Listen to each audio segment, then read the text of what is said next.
আন্তর্জাতিক অপরাধ ট্রাইব্যুনালের বিচার কাজে বাধা এবং বাদী ও সাক্ষীদের হুমকির অভিযোগ এনে সাবেক প্রধানমন্ত্রী শেখ হাসিনার বিরুদ্ধে আদালত অবমাননার অভিযোগ করেছে প্রসিকিউশন।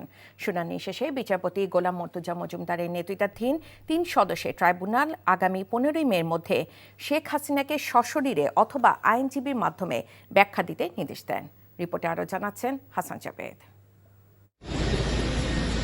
5 আগস্ট ছাত্র জনতার গণ অভ্যুত্থানে ক্ষমতাচ্যুত সাবেক প্রধানমন্ত্রী শেখ হাসিনা দেশ থেকে পালিয়ে যান।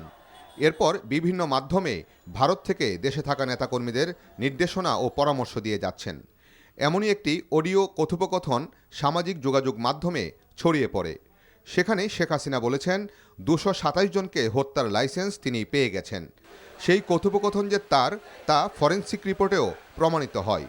যারা এই মামলাগুলো করেছে তাদেরকে মারার আমি লাইসেন্স পেয়ে গেছি এবং এদের বাড়িঘর ভাঙচুর করার জন্য তিনি নির্দেশ দেন যে তাদের বাড়িঘর যেন কারো অক্ষত না থাকে এবং একই সাথে তিনি পুলিশ কর্মকর্তাদের উদ্দেশ্যে একটা হুমকি দেন যে তারা যেন মনে রাখে যে তাদেরকে ভবিষ্যতেও চাকরি করতে হবে।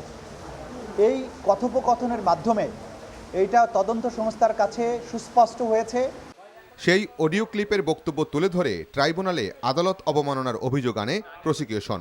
শেখ হাসিনা এবং শাকিল আহমেদ তাদের কথোপকথনের মাধ্যমে আন্তর্জাতিক অপরাধ ট্রাইব্যুনালে চলমান যে বিচার প্রক্রিয়া তার সাক্ষীদেরকে ভয়ভীতি দেখিয়েছেন, বিচার প্রক্রিয়াকে বাধাগ্রস্ত করার চেষ্টা করেছেন এবং এইখানে যে মামলাগুলো রয়েছে সেগুলোকে প্রেজুডিস করার চেষ্টা করেছেন।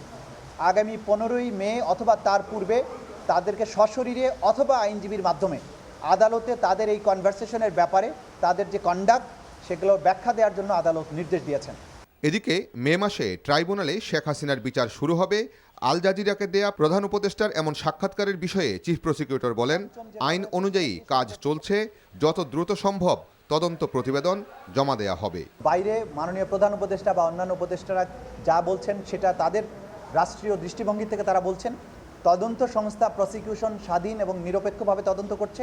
তদন্তের প্রয়োজনে যতটুকু সময় নেওয়া দরকার তারা নিচ্ছে এবং আমরা আশা করছি খুবই দ্রুততম সময়ের মধ্যে তারা চার্জশিট দিতে পারবেন। Hasan Jabed, NTV news, Dhaka. Bundle থাকলে প্রতি সেনমানিতে টাকা বাঁচবে। বিকাশ সেনমানি বান্ডেল কিনে জিতুন প্রতি লেনদেনে।